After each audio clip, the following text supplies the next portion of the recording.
What's up, everybody? Welcome back to Nuts and Bolts Sports. Three of us are here again. The dream team. We're the dream team now. Talking about conference finals. Conference finals. We're in the swing of things now.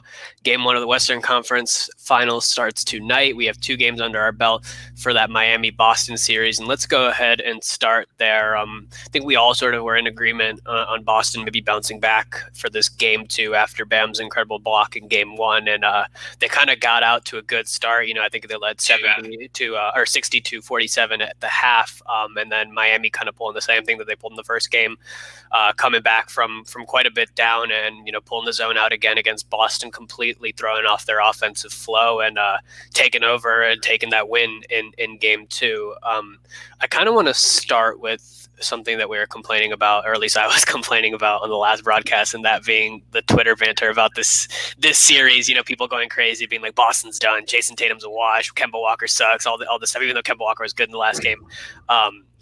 These 2 games have been close losses for Boston, and Boston has been more dominant than Miami, I think, in both of these games. Miami's just squeaked out these close wins, just a few points in both of these games, and I want to get ahead of people saying that the series is over and whatnot because Miami leads 2-0. It's far from over.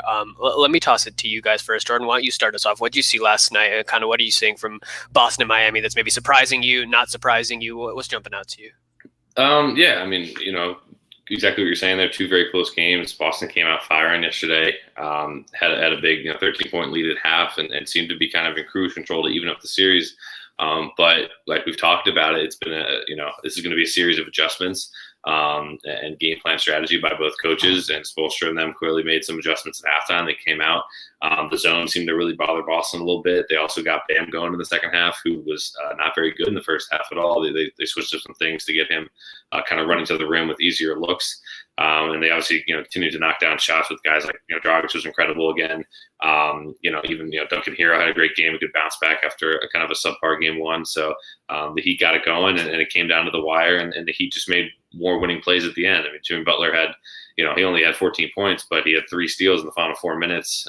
Kind of did a little bit of everything for him. Tyler Hero grabbed some big rebounds, and then knocked down their free throws, and were able to go home with the win. So, I don't think the series is necessarily over. It's definitely going to be an uphill battle, I think, for Boston, just because of how disciplined and how well Miami's playing. They're 10-1 in the bubble right now, so it's tough to go against that momentum. But a couple plays here and there, a couple of shots or a 3-pointer, and this could be a 1-1 or even a 2-0 series lead for Boston. So they have to at least be optimistic about that. I was talking with you guys offline. I think the biggest thing with them going into game 3 is they just have to, try to take out 2 of the 3 shooters, take out Dragic and Hero, or Hero and Duncan, or 2 of those 3, because those guys seem to be really hurting them the most, especially Dragic, who's had such a just a revival here in these playoffs after not really playing a ton in the regular season. He's been really just a huge catalyst for them on offense. Jimmy doesn't even need to handle the ball that much. He just kind of is able to feed off of what Dragic does. So I think that's going to be something that Boston's really going to have to work on if they want a chance. But, the opportunities are there. They just haven't quite executed down the stretch. And, at the same time, they are a pretty young team, especially, playoff experience-wise. So I'm interested to see what they do in game 3.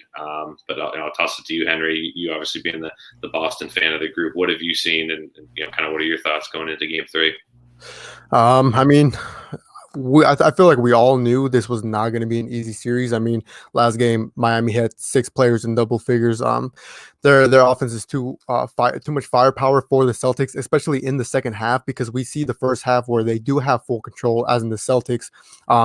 They have a 14, 16-point lead going into the third quarter, or just at any point in the game, and then before you know it, that lead is gone. I really do feel like Eric Spoelstra kind of just figured out Brad Stevens a little too easy now, that he just switches to a zone, and then you see the Celtics just scrambling. They don't know what to do or how to get a shot off efficiently. I feel like Jason Tatum and Jaylen Brown, they both had 21 points each, but it wasn't as efficient as they could, because like I said, you can be as efficient as you want, but if it doesn't translate to wins, then there's something else going wrong. I like seeing Kemba Walker had a revitalization in the first half last game. I feel like He's been taking a lot of slander, and he knows it himself, as in he wasn't playing good.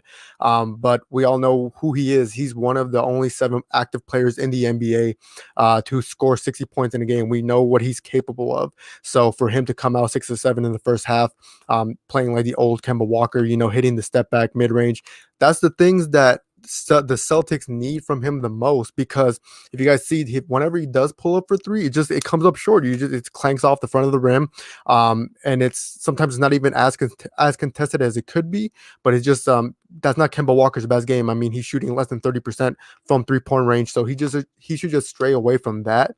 And then time and time again, we see him going to the mid-range, going to the elbow, hitting a step back, and for some reason, creating that space and making it a little bit more difficult for himself becomes more efficient for him, because that's his game, and that's what the Celtics need. I didn't see them trailing 2-0 in the series already. I believe they're much better than that, but like I said, even as a Celtics fan, like, I could see this coming, because the Miami Heat 10-1, arguably the best team in the playoffs aside from the Lakers, because they're 10-1. But moving forward in game 3, I hope Brad Stevens knows the type of adjustments to do against Eric Spoelstra, because right now he's just outwitting him, and that's just plain and simple. Yeah, and that's kind of what stood out to me, and we discussed this obviously on the last episode, is what really threw off Boston, at least what it seemed like threw off Boston's flow in game 1, was the zone offense zone defense that Miami threw at them in that second half. And we all assumed that Brad Stevens, being a savvy coach he was going to prepare his team to adjust against that and make the right sort of moves to attack that zone.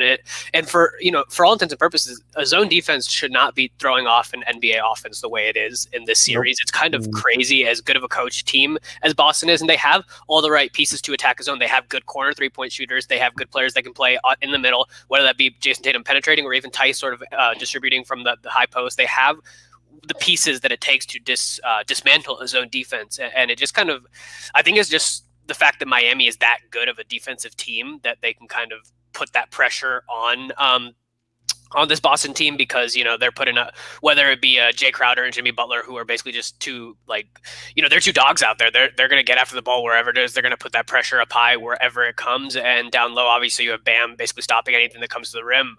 Miami does have a good setup for that zone defense. I'm just surprised that Boston didn't respond better to this. The reason I don't think it's worth, again, getting concerned about, because it is a 2-0 deficit, is Boston, despite the fact they lost in this game, they held the lead so strongly in that first half, and even when Miami took over in that second half, I think their greatest lead was 8 points, as opposed to 18 points for Boston in the first half. There was no point in this game where Miami looked like they had it sort of in the bag. Boston looked like they had it in the bag, and the closest reference point that I have to this is that Cleveland team when they lost to Orlando. In those first halves of those games, that Cleveland team was up by 20, and then they just sort of lost it in the second half to that Orlando team. And none of those Orlando wins did Orlando look like the dominant team. It's just they came back in the second half, they took over, and they took the lead rather, and they were able to squeak out the win. But in those first half, those Cleveland teams look like completely dominating those Orlando teams, and that's kind of the closest reference point I can make here. It is also interesting to me, Jimmy Butler, sort of the living embodiment now of that GIF of him scrambling up the stat sheet and just throwing it up in the air and dancing. You guys know what I'm talking about? Because it doesn't matter what he's putting up on the board, whether it be points or every single time. Jimmy Butler superhero music. It really doesn't matter what he's putting up in terms of points, and he could not even shoot well. Yesterday, he was 4 from 11 from the field, 14 points. Right. But his impact is felt, and that's why it's his stats don't matter, because he's making an impact on the floor and making sure that his team gets the win, and that's what's been most impressive to me. I don't know. Do you guys have anything else to add to this? Because it had a lot of echoes. Had a lot of echoes to game 1, so there's not a whole lot of new to really dissect here, honestly.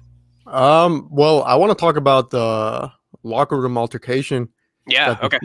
The Celtics, we heard the reports on Marcus Smart was screaming at his players, trying to hold people accountable. And it was going back and forth, and Brad Stevens held a meeting between the leaders of Jaylen Brown, Jason Tatum, Kemba Walker, and Marcus Smart, all in a separate hotel room.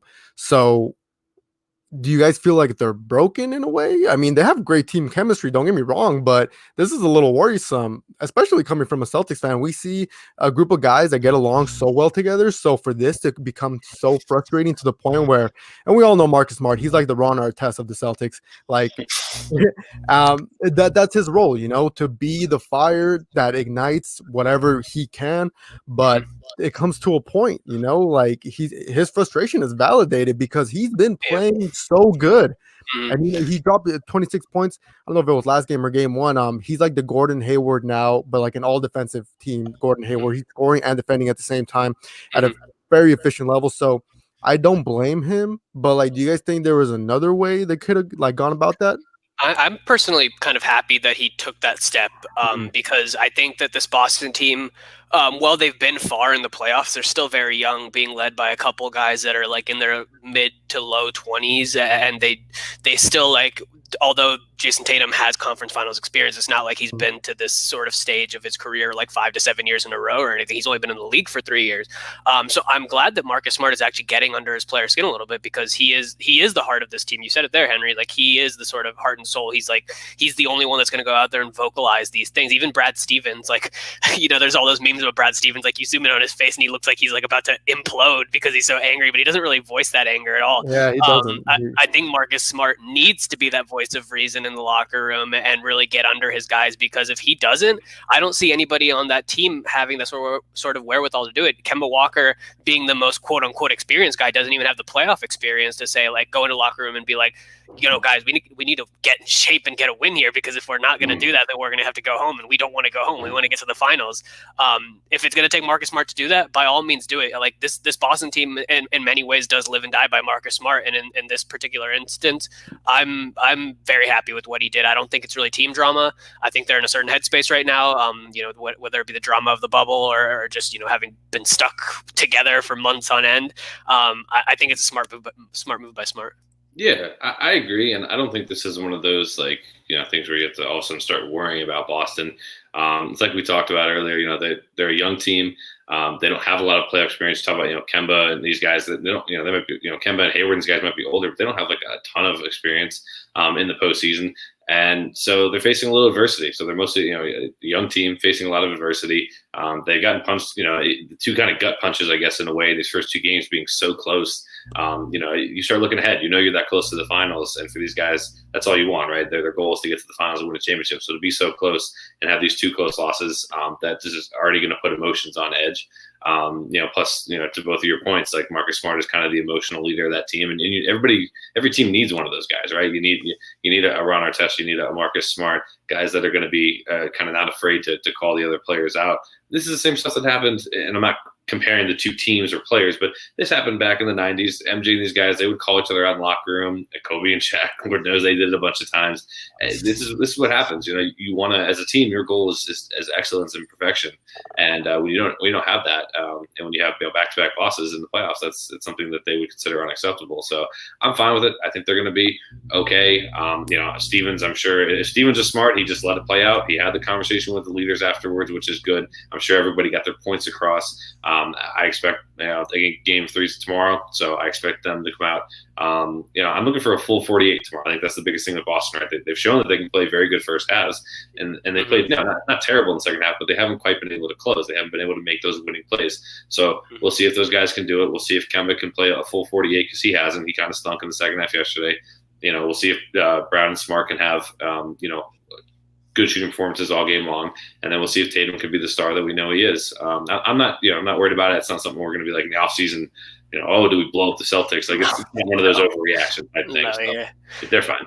Yeah, I imagine that also in the Miami locker room, Jimmy Butler is probably doing a lot of the same things that Marcus Smart is doing. The only reason it's not a headline is because Miami's winning the series and Miami's been playing well in the playoffs. But he's just as hard on any of his teammates as he is, as Marcus Smart probably was on any of his teammates yesterday. So I just think that because Boston is down 2-0, people are getting dramatic.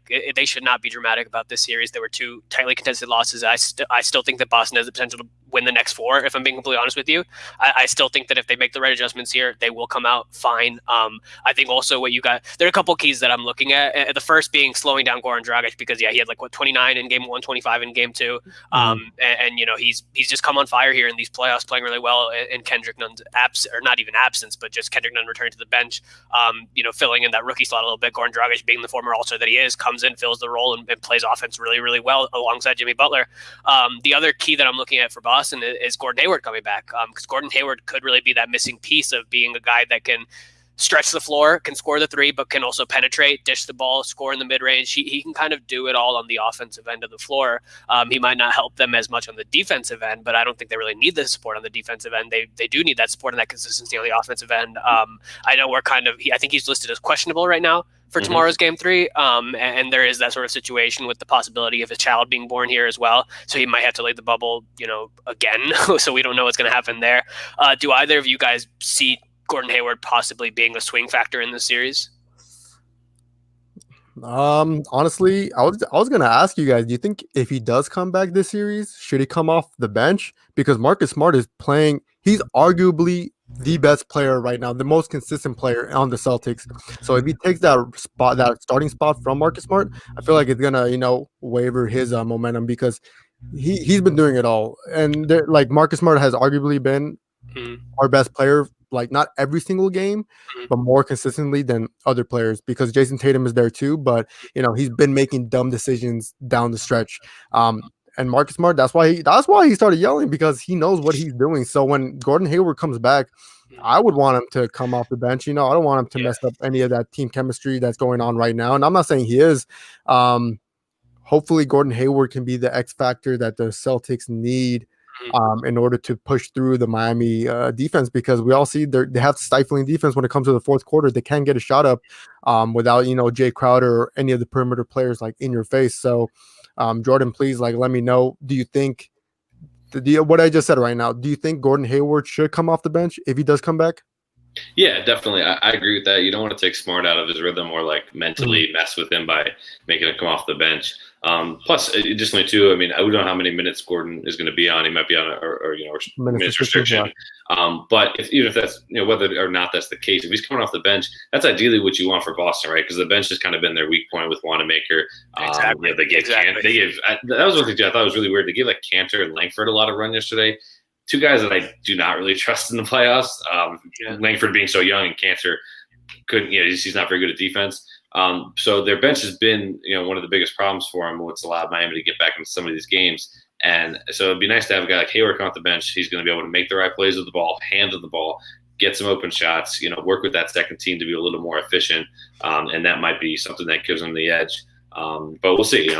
This unfortunately, it's not Hayward's fault. It's been this way since the first 7 minutes of his Celtics career, where we have to worry about injuries, and it stinks. But it's clearly changed the trajectory of his career.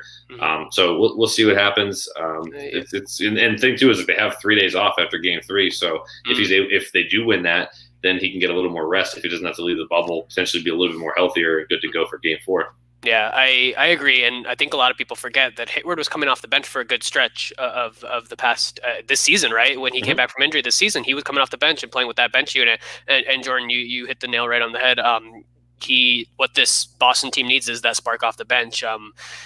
Brad Wanamaker should not be getting 24 minutes. And Henry, I think it was you that passed along that it was in the responses to that Marcus Smart tweet that Shams put out. That was I think Marcus Smart threw Brad Wanamaker. I could not stop laughing at that. And but I think that first off, you don't want to mess up the chemistry of this first unit. Exactly what Jordan said. They need that spark coming off the bench. That's what Gordon Hayward can be. And Gordon Hayward has proven that he can come off the bench and still drop his 20 and contribute to this offense. So that's going to be exactly what they need. And that's an incredible point. And I think that is 100% the right move that this Boston team needs to make. Any closing thoughts here? Or should we go ahead and move into Denver, LA now? Just real quick, I wanted to talk about, did you guys notice Enes Kanter 8 minutes into the game, he was doing great, but how tired he was? Yeah, it's because he's not playing a lot. He doesn't often play a lot in the playoffs because he can't play defense. He's going to get you the numbers on the offensive end. He didn't miss a field goal yesterday and dropped 9 points in 10 minutes or whatever. But he's not going to play any. He's a complete liability on the defensive end, and he's not going to play in the playoffs. And when you're coming into the bubble, this is where conditioning does impact you because this guy's not even playing in games. So like he's not going to be the energetic guy. And even then, when Kanter plays heavy minutes, he's still only playing like 25 minutes a game, maybe. That's heavy for Kanter, I would say, especially at this stage of his career. So that needs to, if that's an improvement that Brad Stevens needed to make earlier, it's a little too late for that. But I don't see Kanter being like a heavy usage guy at all. Do some sprints. I don't know what you want to say. You're a professional getting paid millions of dollars. Get in shape. I don't know what you want to say. He had his hands on his knees with 8 minutes into his game, and he looked at Brad Stevens. He looked at his teammates. He said, "I'm gassed," and I'm like, what Jordan just said. I was like, "You're a professional athlete. You guys don't like a guard these guys." He's also having to guard Bam, which is not an easy ask, especially for somebody who's not good on the defensive end. That's still I think that's still pretty unacceptable, honestly. But yeah, I think that this will be interesting to watch. I still think this series could swing either way. Maybe less so closing out in 6 games. I think Boston still could close it out in 6 games, but in all likelihood, this probably will end up going to 7, so long as Brad Stevens make those adjustments finally and they can target the zone, because that's really all they need to do is target the zone and take it apart. And it shouldn't be a difficult ask for this Boston team, but for whatever reason, at this point in the playoffs, they haven't showed us that they can do it. So I guess we'll just have. And they did it against Toronto too. Didn't Toronto throw a zone at them multiple times, and they were able to pick it apart? So I just don't understand. Something's just not clicking here, and I'm hoping that maybe that Marcus Smart rant can get them on the right page. Let's go ahead and get into. Let's kind of make some predictions here real quick for this Denver LA series. I know we previewed it a little bit in the last episode, but Jordan, I'll toss it to you first. Did you have anything else to add, or do you want to reiterate anything that you mentioned on the last episode? Nothing in particular. It's just it's going to be a series of who can stop the other stars on the other team. We've seen Jokic completely dismantle the Clippers last round. He's obviously going to go up against a tougher challenge than Anthony Davis, JaVale, Dwight. You look at those guys, you think essentially they have 18 fouls to throw at Jokic, and I want them to be physical with them. That's going to be a big key. Jokic has shown that he doesn't always like to. He's big and he can bang with guys, but I don't think he wants to do it for a full game. And if you're Dwight and JaVale, like that should be your only goal. Just everywhere he goes in the court, just have a forearm or hand or something, just to kind of keep him frustrated throughout the game. Obviously, LeBron's going to get his. I don't really see anybody that can really match up with him here. Anthony Davis is going to have to take advantage of Jokic on defense and use his athleticism, and hopefully not settle for too many jumpers. This kind of Anthony Davis has thankfully been able to go up against a lot of, I don't say scrubs, but like, Whiteside, Nurkic, like guys that aren't like the best defenders in these first couple rounds, and he's going to get another chance to feast here, hopefully. I'm a little, optimistic, I guess, in the fact that, we talked about Jamal Murray, and I guess optimistic is kind of a poor word, but they've gone up against these, insanely high-paced guards in the first couple rounds with Dame, CJ, and Russ and Harden, who just they get up and down the court, they go, and I think the Lakers have done their best to weather the storm there. And, playing Murray and Jokic, not that they don't run transition, but it's a little bit slower, right? Jokic just said he doesn't like he's not going out there trying to outrun anybody. So this is almost going to kind of be like a godsend for the Lakers guards. They get to get back, hopefully get in good defensive sets and positions, and try to blitz Murray off the pick and rolls. If we're going for predictions, obviously I'm going to pick the Lakers. That's not changing. I'm going to go with them at 6, just like I did the last 2 rounds. I definitely do not take Denver lightly. They've played phenomenally well in these playoffs and proven that they deserve to be in the Western Conference Finals. This isn't a fluke. This is them seizing the moment. So I expect a really, really fun series. These guys played each other pretty close, with the exception of one game in the regular season. So they're pretty evenly well matched. It's going to come down to the stars and who has more. And at the end of the day, I think, when you have LeBron and AD, I think that's just a little bit more of a boost than Jokic and Murray. Sure. What you got, Henry? All right, I already showed you guys, but I'm going to show the audience. You guys know I'm a Celtics fan, but since my team's not doing that good, I found this in my drawer. I literally found it in my drawer. So today, bandwagon. Just for today, maybe going for the Lakers, because here's the thing. I've been going for the Celtics, and we lose 2 games. So if I go for the Lakers, maybe they lose game 1. That's what I'm hoping for. But no, in unbiased and all honesty, this is going to be a good series. It's going to be really unpredictable. These playoffs have been so unpredictable. I don't think a lot of people saw the Denver Nuggets making it this far, especially being down 3-1 in both series. So I feel like people are still writing them off too easily, even though I can see, I mean, LeBron James and Anthony Davis, that duo was pretty much virtually unstoppable. They were able to stop Damian Lillard, CJ McCollum duo, a Russell Westbrook, a James Harden duo. So what's to say they can't stop a Jamal Murray, Nikola Jokic duo, even though Jamal Murray is playing incredible and Jokic is playing absolutely incredible. So there's a lot of things that's up in the air in terms of predictions. But if I would have to have like a concrete prediction in this, I would say I can see the Lakers moving on probably in, I would say 7 games. I would say 7 games because honestly, the Nuggets proved that they can take the best teams to 7 games. So I know I'm wearing a Lakers shirt right now, but I think this is the year. This is the Lakers' year to finally make it. Even Skip Bayless said, "Congratulations, LeBron! You won your 4th ring." When he found out they're facing the Nuggets. So shush, everybody, shush. Exactly, No jinxing, no jinxing. Exactly. But that's the thing. You don't want to jinx it, and but so many people are already looking ahead to the finals because they don't see the Lakers are going to have too much problems with the Nuggets. So, Jordan, I want to get your full take. Do you truly believe that LeBron and Anthony Davis, obviously they're the superior duo, but they're going to be able to fully stop Jamal Murray and Nikola Jokic, especially with the way they're playing right now? I mean, I think it's hard at this point in the playoffs with how good the teams are to say stop. I don't think you can ever say you can stop, any of these guys. You can only hope to slow down. Just like Denver's not looking to go out and stop LeBron or AD. They're looking to just slow them down and make them work a little bit harder. But I think they have the pieces in place. I think Anthony Davis, I know Raj is not always on team Anthony Davis, but he is a good athlete. He is a good defender.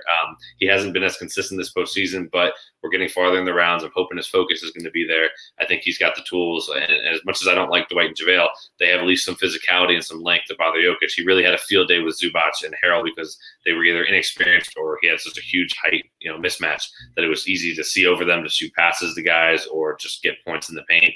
I think it's going to be hopefully a little bit more difficult if the Lakers do their job. And then I think in this series, so you kind of have LeBron. I think he can play a little bit more of a center fielder role too. He doesn't have to, he could be guarding, Michael Porter Jr., who's been hit and miss, or it could be like Jeremy Grant and those guys who can definitely make you pay, but aren't guys that you're worried about necessarily beating you off the dribble a lot. So I think he's going to be able to help on some double teams if they need to double Jokic, or at least kind of step in the lane to deter Murray from driving into it. They definitely have some options. Some of the guards have been playing better too. Danny Green and Caldwell Pope, after those first 2 games of the Portland series, have been playing a little bit better. And it's going to come down to whether or not they can knock down shots. That's what they did in round 2. The role players stepped up. Everybody from Kuzma to Morris to the GOAT Alex Caruso to Rondo, all these guys knocked down a bunch of shots and played really well, and that's why they were able to really kind of demolish Houston. So if they come with that kind of energy, if they come with that focus, it's going to be tough. I'm not confident about tonight. They've had 5 full days off, and Denver has actually had 2 days off after their game 7. So Denver's had the perfect amount of rest. The Lakers have had, a lot of time without playing another team. So I expect them to start a little slow tonight and Denver to probably be a little bit faster. But at the end of the day, when you have LeBron, who's one of the 3 best players in the league, and you have Anthony Davis, who's probably one of the 7 or 8, when you get in a playoff series, if you have 2 of the top 10 guys in the league, it generally favors you. So that's why I kind of think they're going to be okay. Yeah, I think it's easy to say that Jamal Murray and Jokic have been among the best duos in the league just because of this playoff run alone. That being said, and while I'm not as high on Anthony Davis, I'm not going to deny that he's a good basketball player. I just don't think he's a great basketball player. And you pair anybody with LeBron, and that duo is more often than not going to be the best duo in the league. And I still think that LeBron and Anthony Davis do hold that title. It might be a tight title, but I think that they still do kind of hold it. But where where they Kawhi and Paul George. I don't know about that anymore. It definitely hit them. Nope. But what this matchup does come down to is the role players, because first off, on the Lakers front, I think AD and LeBron are going to get what they're going to get. LeBron's going to get what he's going to get no matter what. Jokic is not a good defensive player. If you put Paul Millsap on AD, that might shake up AD's numbers, but AD is still going to be, he's still going to get, whether it's an inefficient 20 plus or not, he's still going to get his 20 points in the game. Millsap's a little older too. If this was prime Hawks Millsap, this would be a much different conversation. Then LeBron would sweep him, so it doesn't even matter. But what, and I think that, Jokic might get stifled a little bit by AD, and I don't think it's smart for the Lakers to double Jokic because we saw what he did to the Clippers, and I still think the Clippers were overall better defense, at least during the regular season, than the Lakers were. So that's one thing that I don't think the Lakers should be doing, because I think that Jokic will dismantle them, especially because their role players have not been playing as well on the defensive end in these playoffs. I don't think that's a smart move for the Lakers. I think Jamal Murray is a key here. Jokic needs to work to get Jamal Murray as involved as he can. I assume that he's going to see a lot of Rondo, and he's going to see a lot of Danny Green, probably in terms of matchups. Mm-hmm. I think he can handle both of those guys because both of those guys are older. I think that Jamal Murray has the quickness, has the little first step on them. He's got a little bit of an edge, but he needs to take advantage. He's been shooting the ball incredibly well. He needs to continue that stretch into this series, not get shaken up by these intimidating Lakers players, because it is still pretty intimidating to go against somebody like LeBron and AD, see them in the lane. So Murray does need to be key here, but it is going to come down to how well those role players play, and why I still, this is kind of difficult, because my head says pick LeBron no matter what. My heart says pick the Nuggets. I've got the family ties to the Nuggets. I'm gonna go with the Nuggets here, though.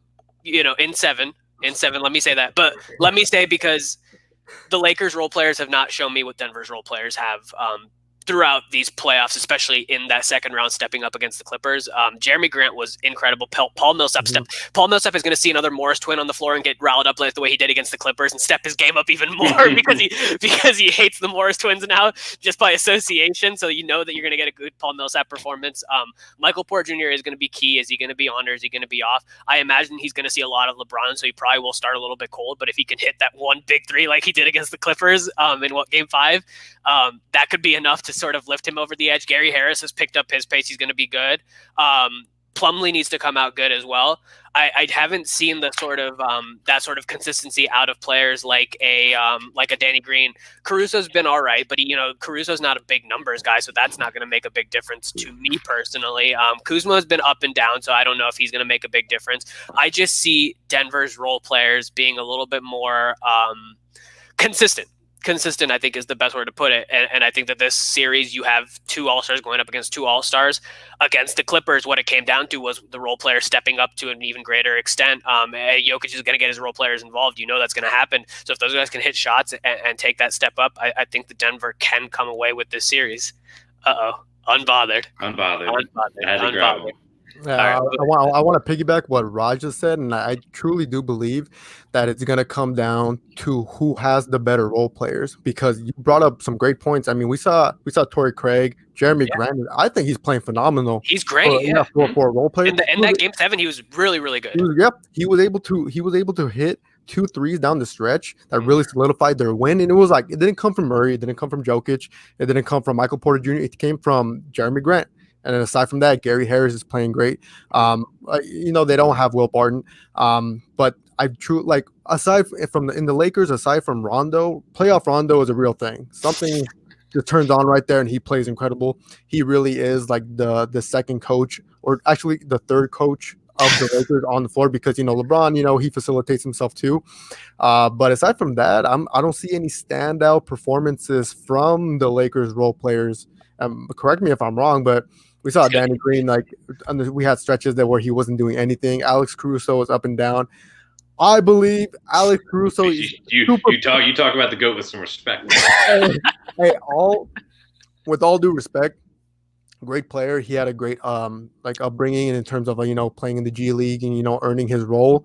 But when you're part of the Lakers organization and you have all this hype around you, you're gonna that trickle down effect is gonna plug Alex Caruso into the Hornets, and I guarantee you, no one's gonna talk about him. Like that think about it. Think about it like that. Like, he's part of the Lakers organization, and the Celtics would kill to have Caruso come off the bench right now. You would give us Hayward for cooking Caruso off the bench. Get out of here. But that's he's injury prone, so I probably agree on that. But is this your burner account that's showing up in the comments? I think it is. But he can get defensive stops, and that's great on him. He's super athletic. But at the same time, name me another role player on the Lakers. I mean, did you guys see that interview with Dwight Howard? he sounded broken because he's not seeing any minutes or anything. I honestly felt bad for him. I'm like, I know he can probably produce so much still at this point of his career, and he's not getting that opportunity, And like it really, he even said like, I'm so energetic on the bench because that's the only way I get to stay engaged in the game. I honestly did feel bad for him. I'm like, okay, that's another role player. That's another. Well, I know you got your controversy with him, but I honestly do believe that's another role player that the Lakers can utilize and can maximize his full potential because he's not a nobody. We all know what Dwight Howard was capable of. Defensive player of the year, yeah. Yeah, and he was able to slightly revive his career this season, Like, so I'm like, you know what? Give Dwight Howard a chance. You'll never know. Like, you'll be so more surprised on what you have coming off the bench because, let me see, their key players in terms of role players are Rondo, obviously, Morris. I'm interested to see that Paul Millsap Morris matchup because now that he got rid of his brother, I want to know what he does with the other one. The whole family home. Exactly, but it's going to be interesting to see. It's funny. I said all this while wearing that Lakers shirt, but that's not the point. But I don't know. Like I said, it can go either way. Like Raj just said, I mean, he predicted the Nuggets winning in 7 last series, so Raj has a lot of credibility in his predictions. Well, let me just say that Jordan's already wrong here because he predicted the series being over in 6. This Nuggets team only plays 7-game series, so you're already off there. No. The key is I picked the Lakers in 6 twice now, and they've won in 5. Now I'm not expecting 5 games, but I'm just continuing with the trend. I do want to say one last point to your kind of piggyback back to you said about doubling Jokic. I agree. Like every once in a while, maybe like throw a little something out and mix them up. But ideally, Jokic is a guy who is so good, as we saw, like picking apart defenses. You throw a double, he knows where the rotations are. He's going to find the guy that's being able to stand over everybody and being such a good passing center, probably the best we have ever. He's going to be able to make perfect passes to dudes to get them easy looks. So I think in that regard, he's also not a guy who likes to shoot a lot. He likes to get his teammates involved, right? He's a really great team player in that aspect, kind of like LeBron was for a while too, and LeBron still is. And I think like the thing with them is like force Jokic to like take 25 shots and score 40 points. Like that's what you want if you're LA. You don't want guys like Murray taking 20 shots or all these other role players getting open 3-pointer looks. If you can take away those and make Jokic beat you, I'm okay if he averages 40 in the series if it means that they're shutting down these other shooters and taking away their opportunity. So I do agree with you on that. Doubling Jokic is really not something they should use too often unless they have like a right time, right place situation. No, I think that is actually a really good point. And here's the thing. If Jokic is shooting 25 shots against Anthony Davis, he's probably not going to score 40, if we're being completely honest. Anthony Davis is a good enough defender that he can contain Jokic to probably under 30 or right around 30 minutes. I said it here. I said it. I'm hard on Anthony Davis. I don't think he's a bad player. I just don't think he's a great player. I think he's a good player. That's it. That being said, I'm glad that Henry brought up the Dwight Howard point. And between Dwight Howard and JaVale McGee, we saw what Jokic did. It completely ripped apart the Clippers' big men. Obviously, JaVale and Dwight give them more size, but they don't really give them the sort of agility, I think, especially at this stage of their careers, to keep up with Jokic. If he gets those two guys in foul trouble and Anthony Davis has to play big minutes at the center position, Jokic is also capable of putting Anthony Davis in foul trouble, and that could spell danger for the Lakers as well, because then what do they do? Who's their backup defense on Jokic if he gets all 3 of their big men in foul trouble, which Caruso. In all likelihood will happen at least one time in this game. Did you say Caruso? Yeah. He's a break. He's probably Markieff Morris. Yeah, that's what I was thinking. But he's tiny. He's tiny, and we saw what Jokic did to his brother, and that's going to spell danger for the Lakers as well. Right. This series really could go either way. Which version of Anthony Davis is going to show up? Which version of Nikola Jokic is going to show up? Which version of Jamal Murray is going to show up? Those are 3 keys. And then, are the role players better for the Lakers, or are the role players better for the Nuggets? The Nuggets are a deeper team. The Nuggets can go deeper into that pocket. They can pull. I mean, you saw it here in the Utah series. They pulled out Plumlee, and he just completely changed the series in one game and completely shifted the momentum of that entire series. And in this past series, it just took Paul Millsap finally flipping the switch and being able to turn it on. It could be Michael Porter Jr. going out there and dropping 30 in one game. I just think that depth adds a little bit more consistency for the Nuggets, and that's why I think the Nuggets pull this off, because the Lakers role players have not been good in these playoffs outside of, I guess, Caruso. Anything to add? Yeah, there was something you said right in the beginning of that whole statement. You said that JaVale McGee and Dwight Howard at this point in their career, they're not agile enough to keep up with Nikola Jokic. And I thought that was hilarious, because Nikola Jokic has no agility whatsoever. But I mean, in terms of his craftiness, like he might not be quick. Sorry, yeah, he's not quick, but he is gonna be crafty enough to. I just thought that was a funny statement. We all hear Jokic. He's not even joking around. He says, "I don't like to run. I can't run." For a man that can't run, for a man that can't run and can't jump, to out agility Dwight Howard. Dwight Howard he can still jump. He's still an athlete, so that's where I feel like he can come in, break that barrier, because as well as Montrezl Harrell is, played in the game 7. He was the only one to play good in the Clippers in that game 7, but he was completely destroyed by Nikola Jokic because of that craftiness. We all saw that over the head pass he did to Jamal Murray. Those are the type of things where opponents, like, they don't see coming, like that's where he makes up for the lack of being athletic or agile. But that's where I think Dwight Howard can come in. Like, I have more faith in that man than I feel like Jordan does, and I feel like Jordan, maybe you should like cut him some slack, because he was a little sad. So I don't know if you have anything to say about that, man. No, I mean, they are going to play big roles, because they're going to, I feel like this series, the Vogel's definitely going to try and get, JaVale and Dwight more involved, play AD at the 4, probably a little bit more than he obviously did, way more than he did last series, but like probably even more than he did in the first series against Portland, because he's got to give those guys minutes to keep them fresh. Dwight is a good athlete. He's still in very good shape. Most centers would probably kill to have the shape that Dwight Howard's in. So the key with him is just going to be, can he stay disciplined? That's the problem with JaVale and Dwight, is they have stretches where they are very helpful and very useful, and they can get some blocks, set some good screens, catch lobs, and they get everybody going. And then JaVale, I'm telling you, he'll do it tonight. He'll be good for 5 minutes, and he'll pick up 2 fouls in 30 seconds, and it'll be see you in the second quarter. And it's unfortunately it's a routine thing. It's really frustrating. They jump, the trio of big men jumps at way too many pump fakes, so they really have to stop that. And they just have to stay in front of guys. Just make the smart plays. Don't pick up cheap fouls. You can't afford to do it. You don't want to risk having to go deeper into the bench or have guys play at off positions. Because we've seen that when that happens, the way it happens against Jokic when they do get in foul trouble. So, discipline is going to be a big key. I preach it every series. I've been begging them to stop jumping since game 1 of the Portland series. Will they? I don't know. But, they can be effective. I do agree. I don't knock Dwight Howard and JaVale for that. They definitely can be effective. The question is, will they be? They've had a whole series to sit. Will they be mentally ready? Will they come out focused and ready to go? I don't know. Like, I wouldn't bet on it, but anything's possible. It'll be an interesting series. I think it might be one of the most fun series to watch. This Eastern Conference Finals has already been so much and has provided so much entertainment in just a short span of time. I think that this Denver-LA series, whichever way it swings, will probably provide the same level of entertainment. At least I'm hoping. There will be a lot to watch and a lot to dissect. Let's go ahead and move into the last thing and just close things out here. Let's talk about Giannis winning his second MVP. One of the few players in NBA history to win 2 consecutive MVPs, also one of the few to also win Defensive Player and MVP in the same season. There's been there's been people on both ends of the spectrum. There's people very supportive of Giannis's second MVP win. There's been a lot of people saying that Giannis dropped the ball, especially here in these playoffs. And I guess the one thing that's important to say about this is this playoffs, the entire bubble as a whole is not included in this voting. The playoffs are never included in the voting for MVP. And Giannis was incredible during the regular season, and that's really all it comes down to. He's very deserving of this award. What you guys got on this? I don't know.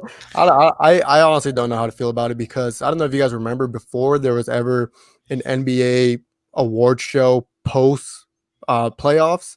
They used to award the MVP in the second round. So imagine awarding Giannis during the second round of the playoffs. I feel like it would have been really, really awkward, because we saw, amazing regular season player, deserving of the regular season MVP. But then in terms of is he the most valuable player in the league? Like, truly? That term, there it goes, the term and the award. The award, there's voting and everything like that. But then when you took him out when he was injured against the Heat for when he sprained his ankle, the Bucks won.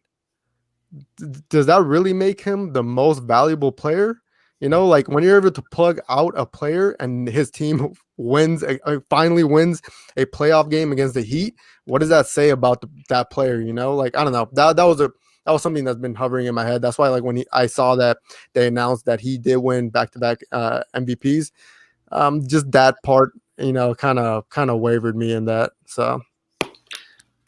Yeah. So here's the thing, and I tried to get like too high or too low. I think they got the right call. I think it was Giannis. I think he deserved the MVP. And I had several friends that thought it was ridiculous, and everyone still clearly has a sour taste in their mouth from what happened. But like Raj said, the playoffs don't count. Anything in the bubble doesn't count. This is an award that goes up until we stopped in March, and it was voted on weeks ago before it. The votes didn't just come in after the second round series. The votes have been cast. So you have to just look at his regular season numbers. They were great. They were fantastic. This guy had historic offensive numbers last year and historic advanced numbers on a historically good regular season Bucks team. That was last year. This year, they were just as good, if not better. He increased his scoring, his rebounds, his playmaking was almost the same. He shot better from three. The free throws was pretty much his only weakness this year. He won Defensive Player of the Year. It's only him, MJ, and Hakeem. He was phenomenal, and I think you have to give him credit for that. It is a regular season award, and that's it's a combination of how well your team does. It's usually one of the best players on one of the 2 or 3 best teams in each conference. It's a big stat award too. Everybody likes seeing big stat lines, so 30 and 13 or whatever Giannis had this year. It's appealing. It looks good. The voters like that. They like a good story too. They like seeing this kid from Greece who came in completely unknown, who has now taken home, a second MVP. And don't get me wrong, there's limits to it. Like we saw with LeBron. I feel like Giannis and LeBron have a lot of similarities in the way their careers have started out. LeBron obviously a little bit faster starter, kind of rising to stardom, but Giannis now that he's here, great regular season success, some playoff struggles, back-to-back MVPs. I don't think Giannis is going to win it next year. The voter fatigue usually kicks in after year 2. That's why you don't really see guys win it 3 years in a row anymore. So it was good. LeBron finished second. It wasn't an extremely close, but it was only 130, 140 points. It wasn't anything outrageous, and I thought that was fair. I thought I could see you making the case. I think one of the things with MVP is you can always if you can make a legitimate case for a guy where you're like, I'm still not picking him, but I see where you're coming from. I think that's how you judge a good MVP candidate. So, and LeBron, me watching LeBron all year, I think you could have made the case for him. He switched over to point guard, led the league in assists at age 34 or 35, played much better defense, got them the 1 seed, and did everything he needed to do for that team throughout the year. So you could have made the case for him. Anybody else, I would have had a really hard time with, just because it seemed like those two were the leaders of the pack. But I give Giannis credit. He was fantastic throughout the regular season. We know he has stuff to work on. We know he has things he has to work on with his own game. We know the Bucks have work to do as a team to get themselves ready to compete next year and go farther.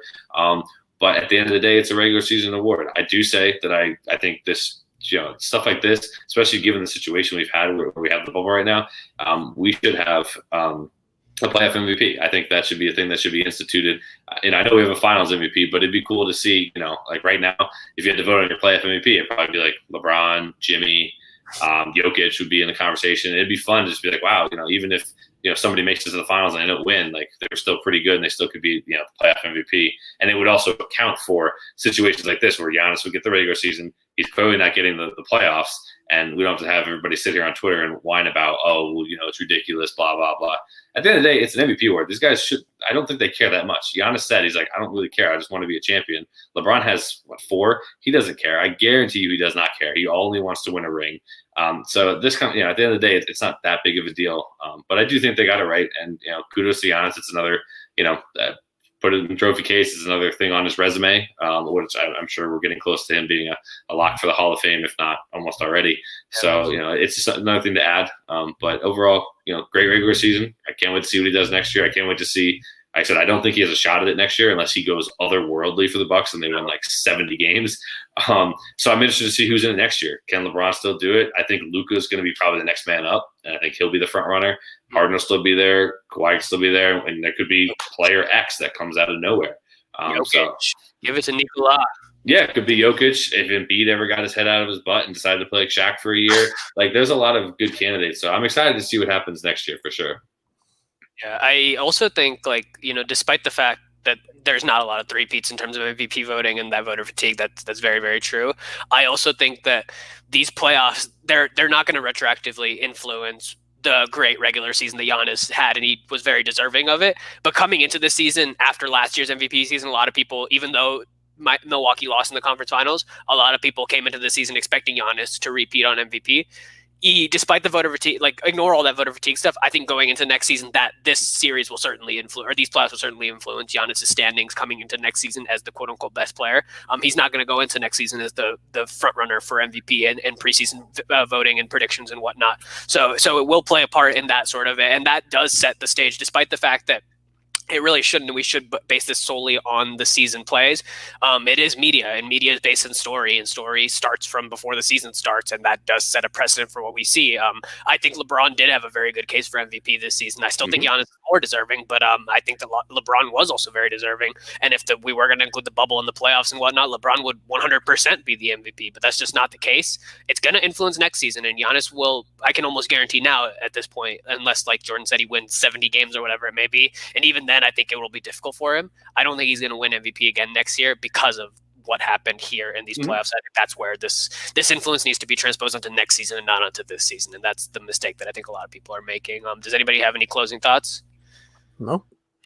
You 2 hours to game time, baby. It's time to go. Time to go shower, get ready. The nerves are kicking in. Like I'm finally like I've been thinking about it all day, but now it's like we're here. It's like, okay, work's done, the show's done. Like there's only one thing left on the schedule, and that's just to watch the game. So I'm hoping. I just hope there's a really good game. Like I want to see both teams execute. I want to see. I like Jokic. I don't really care for Murray, to be honest, because he kind of had to beef with Lonzo back in the day.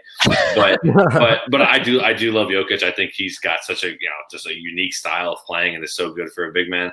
And obviously LeBron and AD. I want to see what they do. So we'll see what happens. It should be a fun game. I want it to be close. I don't want to blow out. Blowouts are kind of boring to watch. I want to see a fun game. I want to see it go down to the wire, like we've had 2 great Eastern Conference Finals games. Ashmere, I saw a comment in there. I think as she goes to NBA.com, I'm sure they have some classic Warrior games from 4 years ago we can watch. But no, I'm excited. Let's get to it. Let's move this along. I'm excited too. I just want to put one call out there, Jordan. Remember, game 1 is always a feel-out game. So if you I know. Don't be throwing much more prepared now. I love seeing you so happy right now. Like, but then after game 1, there was that chance they lose. Like, I'm excited to see how you look. They lose. I know. So be sure to return on Monday when the Lakers are down 2-0 and Jordan is seething on Monday evening, prepping up for game 3 when they're about to go down 3-0. But yeah, that'll bring us to a close for this episode. All our social medias are down there. Also, be sure to follow Nuts and Bolts Sports on our website as well as on all social media platforms. Unbothered. Let's see what happens tonight.